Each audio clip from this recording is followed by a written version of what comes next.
कभी ऐसा महसूस हुआ है कि मतलब पूरी रात सोए, अच्छे से सोए, फिर भी सुबह उठे तो लगा यार चार्जिंग हुई नहीं, दिन भर सुस्ती सी रहती है। हाँ हाँ, ये तो बहुत कॉमन है और अक्सर लोग सोचते हैं अरे काम ज्यादा है या बस थोड़ी थकान होगी। बिल्कुल। पर क्या हो अगर ये थकान मतलब अंदर से कोई सिग्नल हो, कोई कमी। आज हम इसी पे थोड़ी बात करेंगे। हमारे पास जो जानकारी है उसके हिसाब से देखेंगे कि ये जो लगातार सुस्ती और नींद आती रहती है, इसके पीछे कहीं कोई विटामिन या मिनरल की कमी तो नहीं, जैसा कि इस सोर्स में बताया गया है। खास तौर पे विटामिन B12, आयरन और विटामिन डी। सही कहा। तो शुरू करते हैं विटामिन B12 से। ये बहुत जरूरी है एनर्जी के लिए। हाँ, मैंने भी पढ़ा इसके बारे में। तो जब इसकी कमी होती है तो सिर्फ ये सुस्ती ही नहीं होती, सोर्स में कुछ और बातें भी थीं, जैसे शरीर भारी लगना या फिर फोकस करने में दिक्कत। हाँ बिल्कुल। और यहाँ तक कि हाथ पैर में सुन्नपन या झुंझुनी सी होना। अच्छा, सुन्नपन, ये थोड़ा सोचने वाली बात है। हाँ, क्योंकि B12 जो है ना, वो हमारी नसों के लिए, नर्वस सिस्टम के लिए बहुत इंपॉर्टेंट है और रेड ब्लड सेल्स बनाने में भी।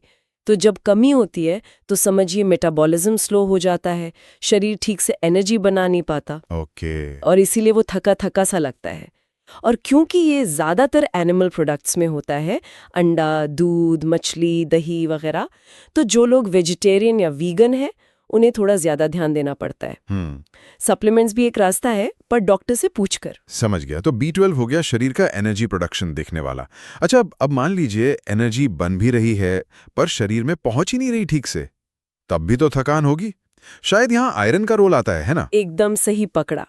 आयरन की कमी मतलब एनीमिया, इसका सीधा ताल्लुक है ऑक्सीजन सप्लाई से। ऑक्सीजन सप्लाई कैसे? देखिए, आयरन जो है वो हीमोग्लोबिन का मेन पार्ट है और हीमोग्लोबिन ही हमारे खून में ऑक्सीजन को फेफड़ों से उठाकर पूरे शरीर तक, हर सेल तक ले जाता है। अच्छा, तो मतलब अगर आयरन कम है तो हीमोग्लोबिन कम होगा और फिर ऑक्सीजन कम पहुंचेगी। एग्जैक्टली। और इसीलिए वो थकान, सुस्ती, चक्कर जैसा आना, क्योंकि सेल्स को फ्यूल ही नहीं मिल रहा। बिल्कुल, शरीर को जैसे ज्यादा मेहनत करनी पड़ रही है हर काम के लिए।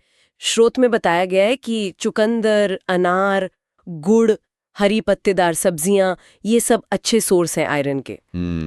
और एक बहुत अच्छी टिप दी है उसमें कि आयरन वाली चीजों के साथ अगर विटामिन सी वाली चीजें खाएं, जैसे नींबू डाल लिया दाल में या संतरा खा लिया, तो आयरन का एब्जॉर्प्शन बढ़ जाता है। अरे वाह, ये तो बहुत काम की बात है। मतलब दाल में नींबू निचोड़ना वाकई फायदेमंद है। अच्छा, तो B12 हो गया, आयरन हो गया, पर आजकल एक और विटामिन की कमी बहुत सुनने में आती है, विटामिन डी।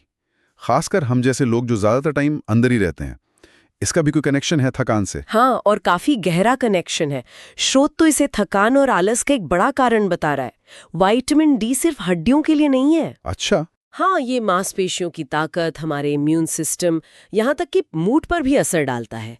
तो जब कमी होती है तो शरीर में कमजोरी लगती है, नींद ज्यादा आती है और जोड़ों में दर्द भी हो सकता है। और इसका मेन सोर्स तो धूप है, राइट, जो आजकल मुश्किल है मिलना। बिल्कुल, हमारी स्किन धूप में इसे बनाती है, तो जो लोग ज्यादा बाहर नहीं निकलते उनमें इसकी कमी आम है।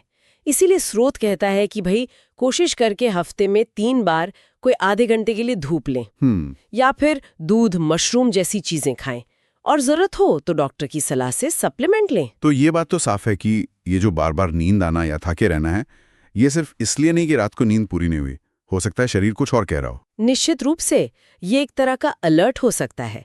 इसीलिए जानकारी में कुछ और सुझाव भी दिए हैं, जैसे डॉक्टर से बात करके मल्टीविटामिन लेने पर विचार करना, धूप लेने की आदत डालना, जंक फूड, मीठी चीजें कम करना, पानी खूब पीना। ये छोटी छोटी चीजें भी फर्क डालती हैं। कुछ संक्षेप में कहें तो विटामिन B12, आयरन और विटामिन डी, इनकी कमी उन कारणों में से हो सकती है जिनकी वजह से हमें लगातार थकान महसूस होती है, जैसा कि हमें इस जानकारी से पता चला। और यहाँ एक बात सोचने वाली है कि हमारा शरीर कितना जुड़ा हुआ है अंदर से।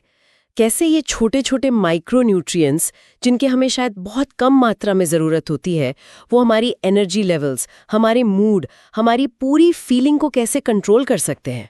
सही बात है। शायद ये हमें एक इशारा देता है कि हमें अपने खान पान, अपनी लाइफस्टाइल के साथ साथ अपने शरीर के इन छोटे छोटे सिग्नल्स पर भी थोड़ा ज़्यादा ध्यान देना चाहिए। शायद वो हमसे कुछ कहने की कोशिश कर रहा हो।